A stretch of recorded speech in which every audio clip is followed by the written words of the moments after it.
اللہ تبارک و تعالیٰ لوط علیہ السلام کی قوم کے بارے میں فرماتے ہیں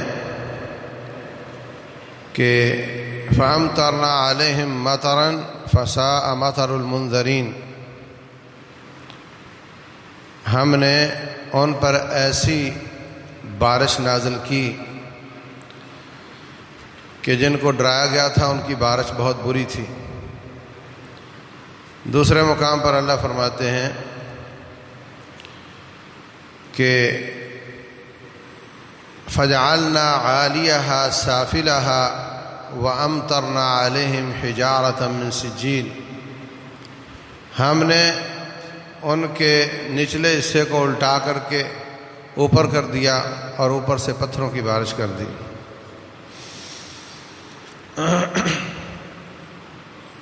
پچھلے سبق میں، پچھلے جمعہ میں حضرت شعیب علیہ السلام کی قوم، ان کی نافرمانیاں اور اس کی سزا کا تذکرہ کیا تھا۔ آج ہم دیکھتے ہیں کہ لوط علیہ السلام کی قوم کیا نافرمانیاں کرتی تھی اور اس کا کیا نتیجہ نکلا، تاکہ ہم اپنے آپ کو اس سے بچا سکیں۔ اللہ تبارک و تعالیٰ نے اس قوم کے بارے میں بیان کیا کہ یہ ہم جنس پرست تھے، والعیاذ باللہ، ہم جنس پرست تھے، اور یہ بدکاری وہ لوگوں کے سامنے کرتے تھے۔ وَتَأْتُونَ فِي نَادِيكُمُ الْمُنْكَرَ، تم یہ کام مجلسوں میں کرتے ہو، اور اللہ تعالیٰ کو نہ ماننا، اس کو ایک نہ سمجھنا، نبی علیہ السلام کو، لوط علیہ السلام کو نبی نہ سمجھنا، یہ بنیادی جرم تو کامن تھا، لیکن اس کے ساتھ ساتھ یہ ان کا سب سے بڑا جرم تھا۔ یاد رکھیں، اللہ تبارک و تعالیٰ نے ہمیں بعض چیزوں میں اختیار دیا ہے جو ہماری شریعت سے تعلق رکھتی ہیں، اور اکثر چیزوں میں ہمیں اختیار نہیں دیا جو ہماری تکوین اور بناوٹ سے تعلق رکھتی ہیں۔ تکوینی طور پر اللہ تبارک و تعالیٰ نے آپ کو مرد بنا دیا، آپ سے نہیں پوچھا عورت بننا ہے یا مرد بننا ہے، اور عورتوں کو عورت بنا دیا، ان سے نہیں پوچھا کہ تم نے مرد بننا ہے یا عورت بننا ہے۔ اور بہت چھوٹی نسبت ایسے لوگوں کی ہے جن کو اللہ تعالیٰ، جن کی جنس واضح نہیں کرتا کہ یہ مرد ہے یا عورت ہے، یہ نسبت بہت تھوڑی ہوتی۔ اس میں اللہ تعالیٰ نے ہمیں اختیار نہیں دیا۔ مرد بنایا تو مرد ہی بننا پڑے گا، عورت بنایا تو عورت ہی بننا پڑے گا۔ اب جو شخص مرد ہوتے ہوئے عورت بننا تو دور کی بات ہے، عورت جیسی مشابہت اختیار کرے، اللہ تعالیٰ اس پہ لعنت کرتا ہے۔ اور جو عورت ہوتے ہوئے مرد بننا تو دور کی بات ہے، مردوں کی مشابہت کرے، اللہ تعالیٰ اس پہ لعنت کرتا ہے۔ رسول اللہ صلی اللہ علیہ وسلم اس پر لعنت کرتے ہیں۔ المتشبہین بالنساء، جو عورتوں کی مشابہت کرتے ہیں اور جو عورتیں مردوں کی مشابہت کرتی ہیں، لباس کی شکل میں ہو یا رویے کے حساب سے ہو۔ بہت پریشانی ہے اس بات کی کہ کئی لڑکے ایسی شرٹ پہنیں گے جو پھول اور ایسی چیزیں اس پہ بنی ہیں جو بالکل عورتوں جیسی، لباس میں ان کی مشابہت، رویے میں ان کی مشابہت، کسی قسم کی مشابہت قبول نہیں۔ لیکن یورپ میں یہ مصیبت ہے، جب اسلام سے دور ہو گئے تو مصیبتیں تو آئیں گی۔ ان میں ہر پیدا ہونے والا انسان جب جوان ہوتا ہے تو وہ ایک بہت بڑے سوال کا جواب دینا اس پر لازم ہوتا ہے کہ تم کون ہو۔ ہمیں تو کبھی سوال کے جواب کی ضرورت نہیں پڑتی. مرد ہے تو سب کو نظر آتا ہے مرد ہے، عورت ہے تو سب کو نظر آتی ہے وہ عورت ہے. کوئی نہ پوچھتا ہے نہ بتاتا ہے، اور نہ یہ سوال ہی ہے، لیکن ان کے یہاں یہ بہت بڑا سوال ہے کہ تم کون ہو. تم عورت سے شادی کرنے والوں میں سے ہو اگر مرد ہو تو، یا عورت ہے اور عورت سے شادی کرے، یا مرد ہے اور مردوں سے کرے، تم ان میں سے کون ہو؟ تو وہ باقاعدہ بتاتے ہیں کہ میرا دل چاہتا ہے کہ میں فلاں والا ہوں.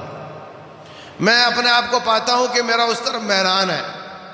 یعنی جو دل چاہے وہ کرو، میلان دل کا ہی ہوگا نا. اور پھر اس کے بعد وہ یا مردوں کی طرف مرد ہے تو مائل ہوگا، یا عورتوں کی طرف ہوگا. عورت ہے یا عورتوں کی طرف مائل ہوگی یا مردوں کی طرف مائل ہوگی. اور وہ اس کو اپنا رائٹ سمجھتے ہیں. اور پاکستان میں بھی اس طرح کا قانون بنایا گیا ہے کہ آپ اپنی جنسی کیفیت بتا سکتے ہو کہ میں فلاں ہوں. اپنی مرضی سے آپ کی بات کو مانا جائے گا.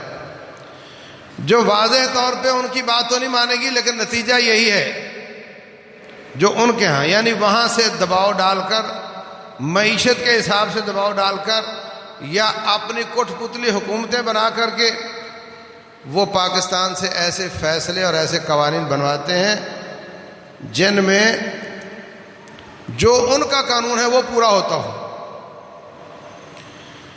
یو این نے یہ فیصلہ کیا تھا آج سے تقریباً 20 سال پہلے کہ ہم عورت اور مرد کا فرق ختم کر دیں گے. عورت اور مرد کا فرق ختم کر دیں گے.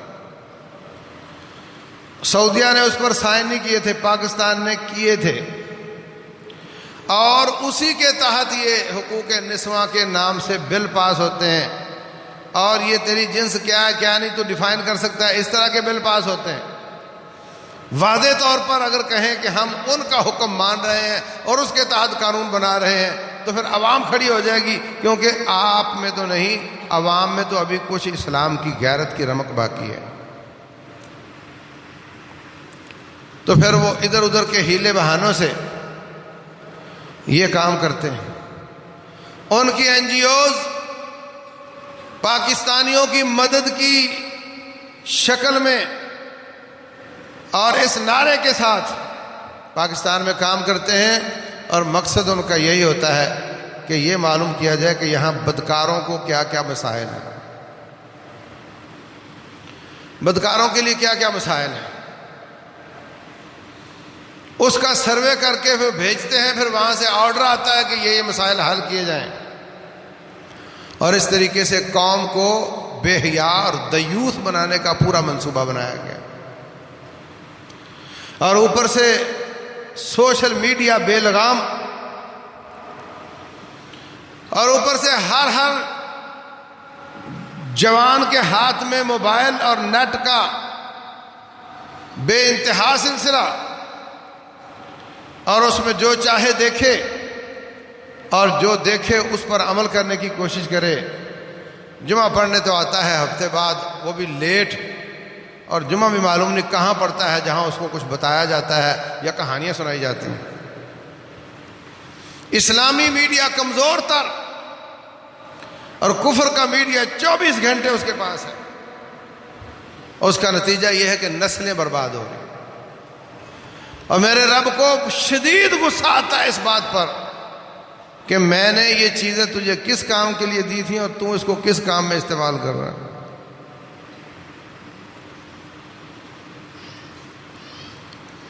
آپ گھر کے مالک ہیں نا، آپ کے گھر میں آپ کی کوئی لائی ہوئی مشینری غلط استعمال ہو رہی ہو تو آپ کو غصہ آئے گا نہیں؟ کیا خیال ہے؟ آپ کے موبائل کو بچہ کیل ٹھوکنے کے لیے تھوڑی کے طور پہ استعمال کرے، صبر کرو گے بیٹھے ہوئے؟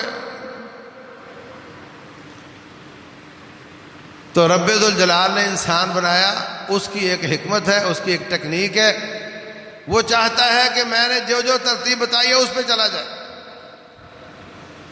جو وائلیٹ کرے گا، جو خلاف ورزی کرے گا، اللہ تعالیٰ کو اس پہ بہت غصہ آتا ہے. اللہ تعالیٰ فرماتے ہیں یا ایھا الناس اتقوا ربکم الذی خلقکم من نفس واحدہ، اے لوگو اللہ سے ڈرو جس نے تمہیں ایک آدم سے پیدا کیا ہے. وخلق منها زوجها، اسی سے ان کی بیوی پیدا کی. وبث منہما رجالا کثیرا ونساء، پھر ان دونوں کے ذریعے بے شمار انسان پیدا کر دیے. اللہ تعالیٰ کی مخلوق بڑھتی ہے تو رب خوش ہوتا ہے. تمہارے گھر بکری کے ہاں بچہ پیدا ہو جائے، خوشی ہوتی نہیں؟ ہاں، بکری خرید کر لائے، اس نے 2 بچے دیے، بڑی خوشی. گائے خرید کر لائے، اس کو بچیاں پیدا ہوئی، بہت خوشی.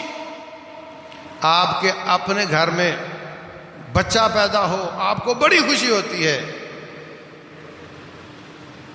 تو جب ساری کائنات کا تعلق اللہ تعالیٰ سے اس سے بھی زیادہ گہرا ہے جتنا تیرا تعلق ہے، تو پھر جب کسی کے گھر بھی بچہ پیدا ہوتا ہے تو اللہ تعالیٰ اس بات پہ خوش ہوتا ہے. رسول اللہ صلی اللہ علیہ وسلم اس بات سے خوش ہوتے ہیں. ان کی امت کے گھر بچہ پیدا ہو، وہ بڑے خوش ہوتے ہیں. لوگ آپ کے پاس بچے لاتے، کئی بچے آپ کی گودی میں پیشاب بھی کر دیتے، اور آپ ان کو گھٹی دیتے، منہ میں تھوڑی سی کھجور چبا کر کے بچے کے منہ میں ڈال دیتے، خوشی ہوتی. فرمایا تزوج الولود الودود، ایسی عورتوں سے شادی کرو جو زیادہ محبت کرنے والی اور زیادہ بچے جننے کی صلاحیت رکھنے والی ہوں. فإنی مکاثر بکم الامم، کیونکہ میں قیامت والے دن تمہاری کثرت کی وجہ سے باقی امتوں پر فخر کروں. اپنے اپنے سیاسی قائد کے جلسے میں جاتے ہو، اس کی رونق کو دوبالا کرنے کے لیے. میرے مصطفیٰ علیہ الصلوۃ والسلام فرماتے ہیں میں تمہاری تعداد کی وجہ سے باقی امتوں پہ فخر کروں گا. آپ نے نبی سے کوئی پیار نہیں.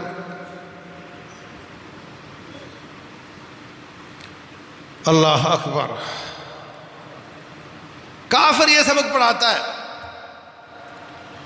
کہ بچے 2 ہی اچھے، تیری آمدن کم ہے، تیرے بچے کم ہونے چاہیے.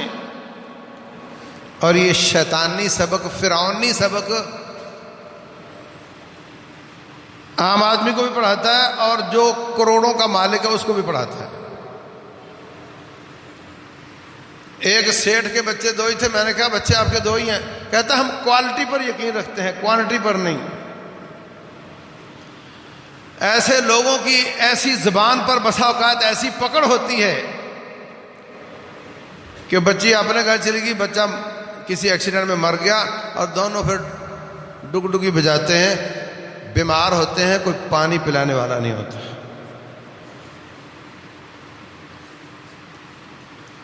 تو میرے عزیز بھائیوں،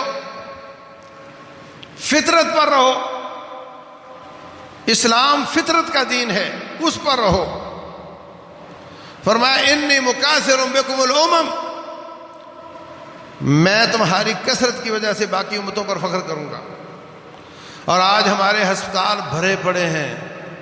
ڈیلی سینکڑوں مسلمان مرد اور عورتیں اپنے آپ کی یہ پروڈکٹیوٹی والی صلاحیت کو ختم کروا رہے ہوتے ہیں. مرد بھی عورتیں بھی اس صلاحیت کو ختم کروا رہے ہوتے ہیں. ہسپتالوں میں جا کر وہاں سے مٹھائی کا ڈبہ ملتا ہے. اور میرے عزیز بھائیوں، کس طرف جا رہے ہو؟ یہ فرعونیت ہے. یوں قتل سے بچوں کے وہ بدنام نہ ہوتا، یوں قتل سے بچوں کے وہ بدنام نہ ہوتا. افسوس کہ فرعون کو کالج کی نہ سوجی. خام کا بدنام ہوا بنی اسرائیل کے بچے قتل کر کے. کالج بنا لیتا، بچے اس میں پڑھتے اور ان کو سبق پڑھاتا کہ بچے 2 ہی اچھے. ان کو سبق پڑھاتا کہ بچے اچھے نہیں ہوتے، لڑکیاں اچھی ہوتی ہیں وہ خود ہی اپنے لڑکوں کو قتل کر دیتے تو بدنام نہ ہوتا. کالجوں میں یہ سکھایا جاتا ہے, یونیورسٹیوں میں یہ پڑھایا جاتا ہے. اول تو وقت پر شادیاں نہیں ہونی. جو پیک عمر ہوتی ہے اللہ کے نزدیک وہ 14-15 سال ہے, قانون کے نزدیک وہ 18 سال ہے, مگر طالب علم کو ٹرک کی بتی کے پیچھے لگا دیا جاتا ہے. ابھی تو نے یہ نہیں پڑھا, ابھی تو نے یہ پڑھنا ہے, ابھی تو اس کے بعد نے یہ کرنا ہے, اس کے بعد پھر تو یہ کرے گا اور یہ کرے گی, اور پھر تو ایم فل کرے گی اور پھر پی ایچ ڈی کرے گی. اتنی دیر میں کاغذ کی ڈگری ہاتھ میں آ جاتی ہے اور جو نوعمری کی ڈگری ہے وہ ہاتھ سے چھن جاتی ہے. ہاں, ایک پی ایچ ڈی عورت عربی, اس نے کتاب لکھی, پی ایچ ڈی کرتی کرتی اوور ایج ہو گئی, شادی ہوئی تو اولاد نہیں ہوئی, تو کہتی ہے لوگوں مجھ سے یہ کاغذ کی ڈگریاں واپس لے لو اور ایک بچی دے دو جو کہے یا ماما. یہ ہو رہا ہے ہمارے ساتھ.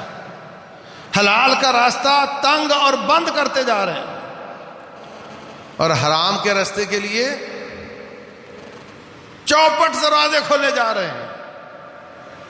اس کے ساتھ رابطہ کرنے کی سہولت میڈیا نے دے دی, کالج نے دے دی, اس کو باہر لے آیا کالج. اس کے بعد چھپنے کے لیے دارالامان اور دستک اور نہ جانے کیا کچھ, اور اس کے گناہ کو چھپانے کے لیے ستارے والی گولیاں اور کلینک, اور اس کے بعد اگر کوئی کیس ویس ہو جائے تو پھر بڑی بڑی تنظیمیں اس کا کیس لڑنے کے لیے تیار ہوتی ہیں. اگر کیس زیادہ بگڑ جائے تو جرمنی جیسے لوگ پاسپورٹ اور ٹکٹ اور ویزا دینے کے لیے تیار ہو.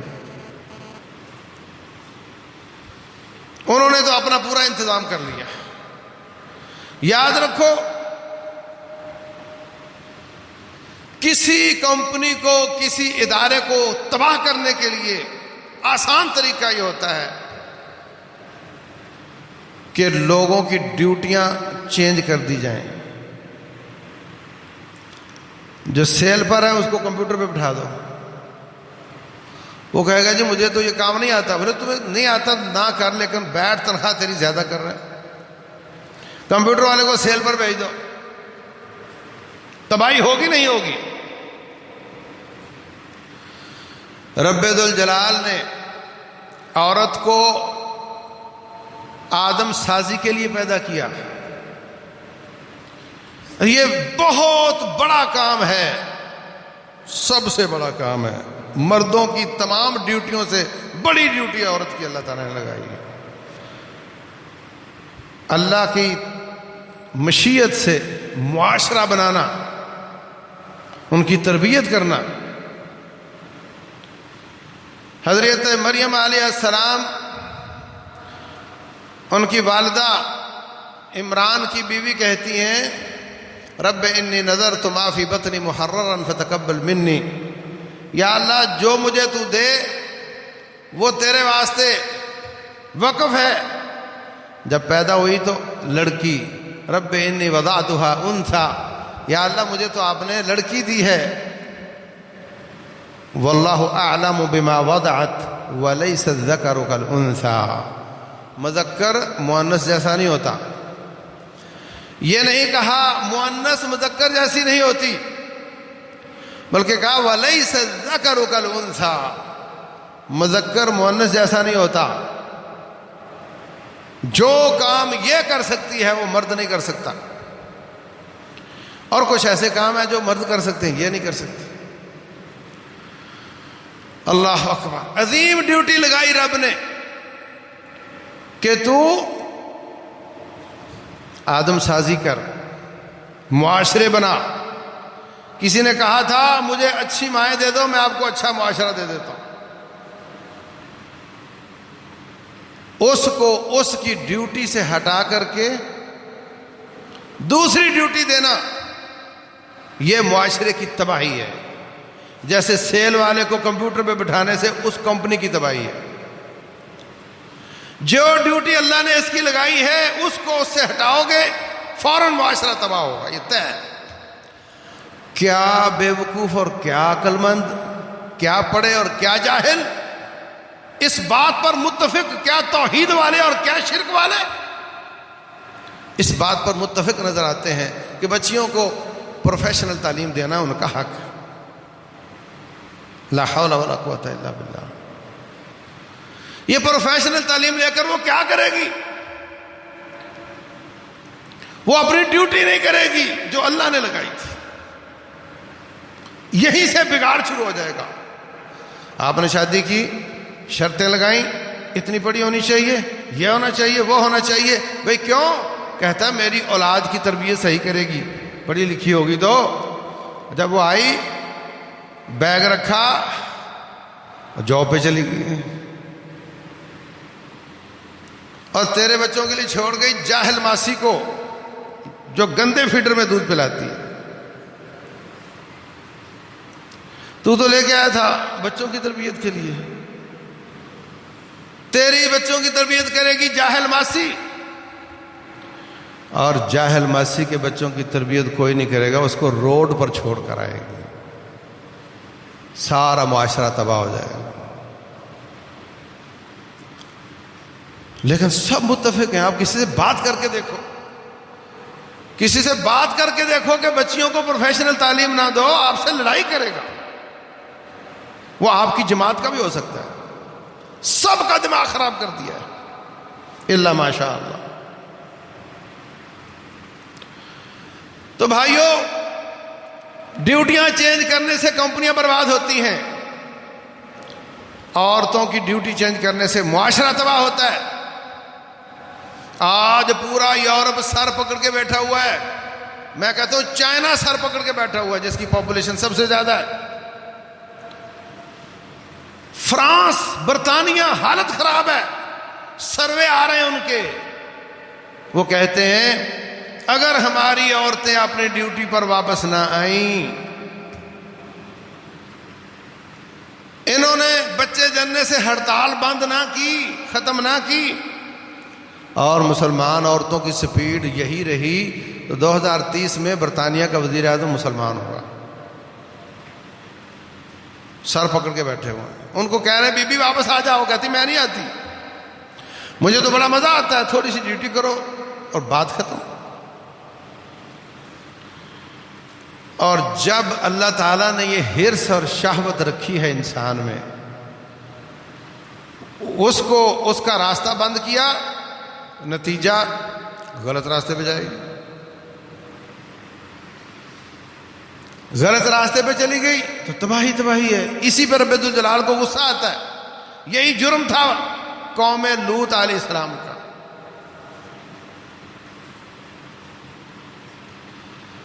آپ کے پاس 10 روپے ہیں، اگر آپ نے جہاں لگانے تھے وہاں نہیں لگائے تو پھر جہاں لگانے تھے وہاں تو کمزوری رہ جائے گی نا۔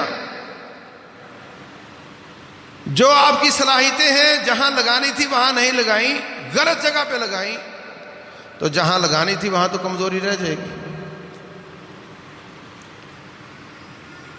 تو جو شخص، اللہ تعالیٰ فرماتے ہیں میرے نیک بندے والذین هم لفروجهم حافظون، وہ اپنی شرمگاہوں کی حفاظت کرتے ہیں، بچا بچا کے رکھتے ہیں، الا علی ازواجہم او ما ملکت ایمانہم، سوائے بیویوں اور لونڈیوں کے وہ ادھر ادھر جھک نہیں مارتے۔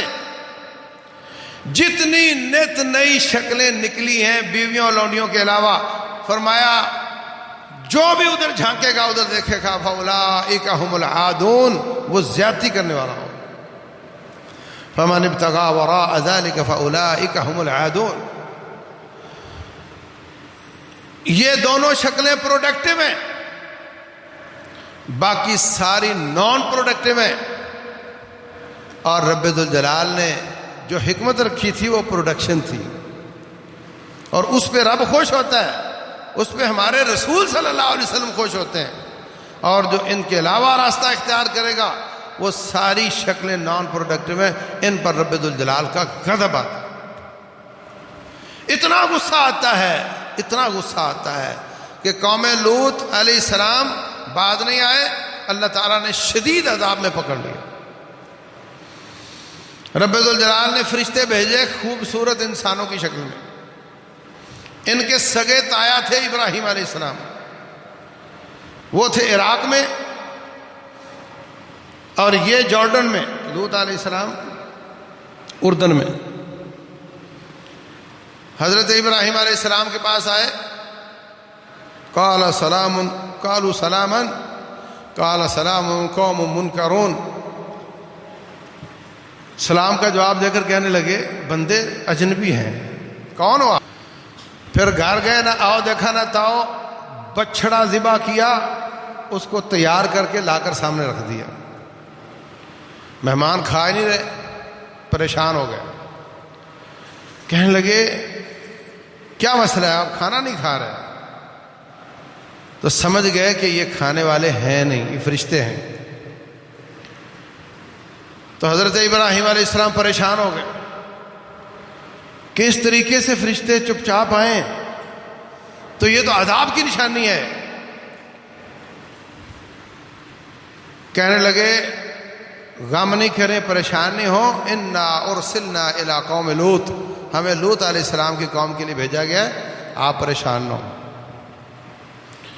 بھئی پریشان کیوں نہ ہوں، وہ بھی تو آدم زادے ہی ہیں، میری قوم نہیں تو کیا ہوا، ہے تو انسان۔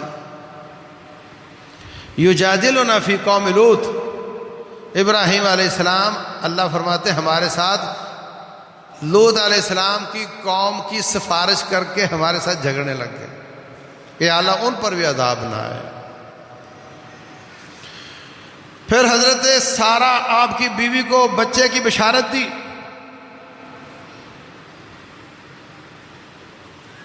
کافی سال گزر چکے تھے، کوئی 100 سال، اولاد پیدا نہیں ہوئی تھی،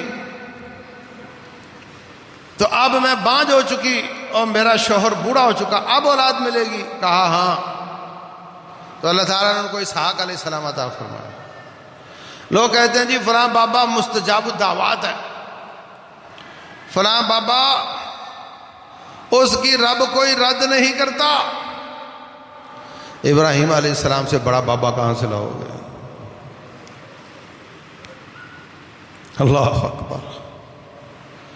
اور یہ بھی ثابت ہوا کہ رب دعا قبول کرتے کرتے 80 سال بھی لگا دیتا ہے، جلد بازی نہیں کرتا، وہ اس کی حکمت ہے، جیسے وہ چاہتا ہے۔ مایوس نہیں ہونا، مانگتے چلے جاؤ، مانگتے چلے جاؤ، مانگتے چلے جاؤ۔ وہاں سے نکلے، حضرت لوط علیہ السلام کے پاس پہنچے، قوم کو پتہ چل گیا ان کے پاس بڑے خوبصورت مہمان آئے ہیں، بھاگتے ہوئے آ گئے، کہنے لگے ان کو ہمارے حوالے کیا جائے۔ لوط علیہ السلام کہتے ہیں ہؤلاء بناتی ہن اطہر لکم فاتقوا اللہ ولا تخزونی فی ضیفی، یہ تمہاری جو عورتیں ہیں، تمہاری بیویاں ہیں، یہ تمہارے لیے زیادہ پاکیزہ ہیں۔ قوم کی بیٹیاں نبی کی بیٹیاں ہوتی ہیں، نبی کی بیویاں قوم کی مائیں ہوتی ہیں نا، امہات المومنین، تو نبی قوم کا باپ ہوتا ہے، اس لیے کہا یہ میری بیٹیاں یہ تمہارے لیے پاکیزہ ہیں، تم ان کو چھوڑ کر مردوں کی طرف کیوں جاتے ہو؟ ما سبقکم بہا من احد من العالمین، یہ کام تم سے پہلے کسی نے کبھی نہیں کیا۔ کہنے لگے ما لنا فی بناتک من حق وانک لتعلم ما نرید، کہنے لگے یہ باتیں مت کرو، آپ کو پتہ ہے ہم کیا چاہتے ہیں۔ تو حضرت لوط علیہ السلام کو خطرہ ہوا کہ میرے منع کرنے پر بھی میرے مہمانوں پر یہ ہاتھ درازی نہ کریں، دست درازی نہ کریں، تو فرشتے کہنے لگے انا رسول ربک لن یصلوا الیک، لوط آپ پریشان نہ ہوں، ہم فرشتے ہیں اور یہ آپ تک نہیں پہنچنے پائیں گے، نہ آپ کو کوئی نقصان دے سکیں گے نہ ہمیں دے سکتے، آپ فکر نہیں کرو۔ اللہ اکبر۔ بعد نہیں آئے تو رب ذوالجلال نے پھر حکم دیا، ان کی 5 بستیاں تھیں، ان کو اٹھا کر کے اتنا اوپر لے گئے، بعض روایات میں ہے کہ ان کے کتوں کی آواز آسمان کے لوگوں نے سنی، اوپر سے جا کر الٹا کر کے پھینک دیا، اور پھر اس کے ساتھ بہت بڑی چیخ آئی، اور اس کے ساتھ آسمان سے پتھروں کی بارش ہوئی، جس سے ان کو اللہ تعالیٰ نے تباہ و برباد کر دیا۔ اب آپ دیکھیں، جتنی قومیں، جتنی ان کی زیادتیاں، جتنی بغاوتیں بڑی سے بڑی بھی ہیں، شرک سب سے بڑا گناہ ہے جو کامن ہے سب میں، اس کے باوجود اتنی بڑی سزا اللہ نے کسی کو نہیں دی جتنی ان ظالموں کو دی جو ہم جنس پرستی کرتے تھے۔ اللہ المستعان۔ اس وقت اللہ تبارک و تعالیٰ نے ان کے بارے میں تو یہ فرمایا وَتَأْتُونَ فِي نَادِكُمُ الْمُنْكَرَ، تم اپنی مجلسوں میں یہ کام کرتے ہو، اور آج 4 دیواری میں کام کر کے اس کی ویڈیو چڑھا دیتے ہیں، تو وہ بازار میں ہوا نا، وہ شکل تو وہی بن گئی، دنیا دیکھ رہی۔ اس وقت ہم جنس پرستی کو کتنے ملکوں نے اپنے ملکوں میں پاس کر لیا، قانون بنا دیا، جائز قرار دے دیا۔ یہ بہت بڑا جرم ہے، جس کی وجہ سے آپ کہتے ہو بارش نہ ہو یا بارش نہیں ہو رہی، اس کی وجہ سے پتھروں کی بارش آنی چاہیے۔ یہ قوم اس لائق ہے کہ ان پر پتھروں کی بارش ہو، لیکن میرے مصطفیٰ علیہ السلام نے دعا کی تھی کہ یا اللہ سابقہ قوموں جیسا عذاب آئے اور پوری قوم ملیا میٹ ہو جائے، میں پناہ مانگتا ہوں میری امت کے ساتھ ایسے نہ ہو۔ اللہ تعالیٰ نے وعدہ کر لیا تھا۔ یہ میرے مصطفیٰ علیہ السلام کی دعا کا صدقہ ہے کہ رب کا عذاب نہیں آ رہا، ورنہ حالت قوم لوط سے بدتر ہے، والعیاذ باللہ، حالت بہت بری ہے۔ تو اپنی اولادوں کو بچاؤ، اپنی اولادوں پہ غور رکھو، جو چیز آپ نے بچے کو لے کر نہیں دی، اگر وہ لے کر آتا ہے پوچھو کہاں سے لائے ہو، کیوں دی گئی ہے اس کو۔ اپنے بچوں پر اتنا اعتماد، اندھا اعتماد نہ کرو، کالجوں یونیورسٹیوں پر اندھا اعتماد نہ کرو، حالت ہمارے تصور سے کہیں زیادہ خراب ہے۔ رسول اللہ صلی اللہ علیہ وسلم فرماتے ہیں، فرمایا جب بھی کسی قوم میں فحاشی عام ہو جائے، جب بھی کسی قوم میں فحاشی عام ہو جائے، اللہ تعالیٰ ان کو ایسی بیماریاں لگاتا ہے جو ان کے باپ دادا نے کبھی سنی نہیں ہوتی۔ اور آپ دیکھ لیں، ایک سے ایک مصیبتیں آ رہی ہیں۔ ڈاکٹروں کی تعلیم دنگ رہ جاتی ہے، ان کے تجربے دنگ رہ جاتے ہیں، سارے ٹیسٹ اس طرح آ رہے ہیں، بندہ اس طرف جا رہا ہے، ایسی ایسی تکلیفیں اور ایسی ایسی بیماریاں آ رہی ہیں۔ اور اس کی وجہ، اس کا حل یہ نہیں کہ ہسپتال زیادہ کر دو،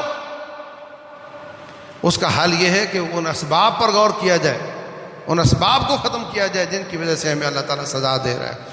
آپ ہسپتال زیادہ بنا کر رب کا مقابلہ نہیں کر سکتے۔ یہ ادویات اگر ایک بیماری میں کچھ کمی رہتی ہے تو 10 نئی شروع کر دیتی ہیں، یہ دلدل ہے۔ حال اس کا یہ ہے کہ اللہ کی طرف رجوع کیا جائے، چھوٹے بڑے سب گناہوں سے توبہ کی جائے، اور گناہوں کے اسباب پر غور کیا جائے کہ ہم اس طرف کیوں جاتے ہیں۔ اپنی اولادوں کو جتنا ہو سکے موبائل فون سے دور رکھا جائے، اور اگر دینا پڑ بھی جائے تو اکیلے میں خلوت میں استعمال نہ کرے، آپ کے سامنے کر لے تھوڑے وقت کے لیے، ورنہ بہت شدید کانشیس ہو جاؤ، شدید حساس ہو جاؤ اس مسئلے پر۔ کوئی بات نہیں، بچہ رو رہا تھا تو میں نے دے دیا، نہیں، اس کی ریڈیشن بھی بڑی تباہ کن ہے بچوں کے لیے، اور اس کے اندر جو کچھ نظر آتا ہے وہ تو بہت ہی تباہ کن ہے، اور وہ اتنا بڑا جرم ہے کہ پتھروں کی بارش آئے تو اس کا حق ادا ہوتا ہے۔ تو اللہ تبارک و تعالی ہمیں ان قوموں کے ان رویوں سے بچنے کی توفیق دے، اور رب ذوالجلال ہماری اولادوں کی اصلاح فرمائے۔ اللہ تبارک و تعالی ہمیں معاف فرما دے اور ہمیں فتنوں سے بچا لے۔ اللہ تعالیٰ جو عرض کیا ہے سمجھنے اور عمل کرنے کی توفیق دے۔ وما علینا